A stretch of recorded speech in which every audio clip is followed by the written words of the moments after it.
The kit for Trina is finally out and is not as bad as we thought it would be. Shift Up looks like they are learning and not releasing characters like Clay, Bay or Rumani anymore. Let's pray we don't get any of those anymore, but this is actually a decent kit for PvE and looks like a really good kit for PvP, but I don't care about PvP. So let's talk about PvE, if it's worth pulling for Trina or not, and if I would actually even bother with this banner or just put her on the wishlist. Also, we hit level 500. Nice. That said, before we start, as usual, hello the internet, welcome back to the Waifus. I'm Sefhi, your favorite gambling addict. Quick introduction, let's go into the kit directly to not waste too much time. Now, the first thing is the reload time. This is the worst part she had. Worst part, this is support character, so it doesn't really matter. But as a support rocket launcher, this is probably the slowest rocket launcher, only comparable to Pascal at the 250. I think it's the only one that's like close to.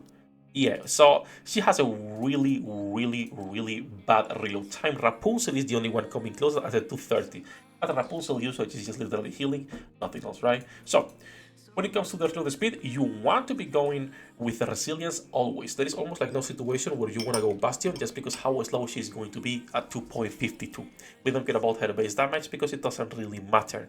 Now let's talk about her skills. Nature's Grace is the skill 1, which is a healing ability. This is a nice skill that we might be able to leave at like a level 4, maybe for PvE, depending on the numbers.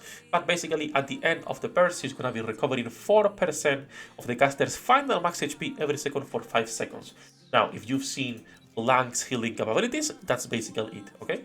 In fact, it's even better. As you can see, full burst end, it's 3.47 final max HP, and this is a 4.06 of final max HP every second for 5 seconds.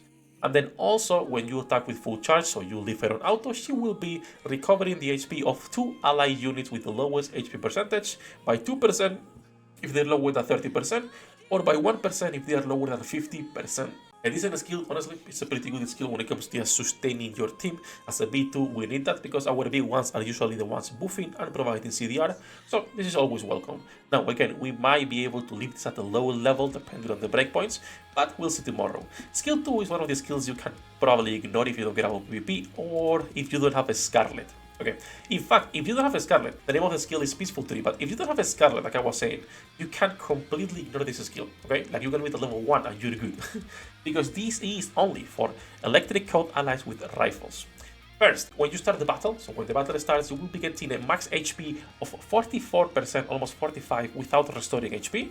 This is good for multiple characters, but since it only affects assault rifles, only Scarlet can take advantage of this right now. For PvP, I assume you guys can theoretically have whatever you want with Scene, and I don't remember who the other character was with assault rifle, I think it was Poran, but it's mostly for Scarlet. Now, it will also affect the character to the leftmost side of the squad, so on your position number 1, making them invulnerable for 2 seconds at the start of the battle. So it's only for those fast burst teams to survive that, and also after using your burst skill only to one electric code ally, once again on the left side, attack damage by 94%, reload speed by 50%. This is huge. Even for PvE, this is pretty good. The problem is that unless you're putting her with a Scarlet, that's useless. Now, if you're putting her with a Scarlet, this is really good because, like we were saying earlier, this is like a team 3, 4, maybe 5 buffer. You can put your Scarlet on those teams. In fact, she's been even falling out of those teams. So now she has at least a buffer you can put her with, and she will be doing really good damage.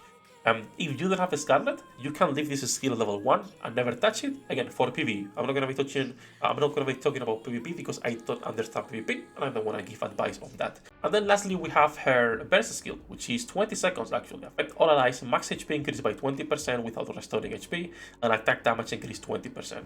This is really good because every character can take advantage of the max HP. Like for example, even if you think of your Cindy, you are not putting your Cindy with Trina, but again, you can take advantage of this, right? Because it's to all allies, it's not just to assault rifles, so that's pretty good. And now, the second part of the skill, I still don't understand, because it says activates when the enemy count aside from NIKKE's is 1. Does this mean this do not activate on PvP? Right? It's only for bosses, or does this activate if the enemy NIKKE is just 1? So I don't know if this will proc on PvP and on PvE, only on PvE, or how it works. Whatever it is, Spirit Roots basically will increase the burst skill damage of skills with affect all enemies. So once again, For your Scarlet, for example, if she's a nuker, she can be nuking everyone a lot easier now, giving them a 400% increased damage on the burst. Also, if the enemy count is more than 2, it will be only be increasing it by 64% instead. So if this is for bosses, this is really good, 400% extra damage for your Scarlet, and for any other character you put on that team, right? It's gonna be nice.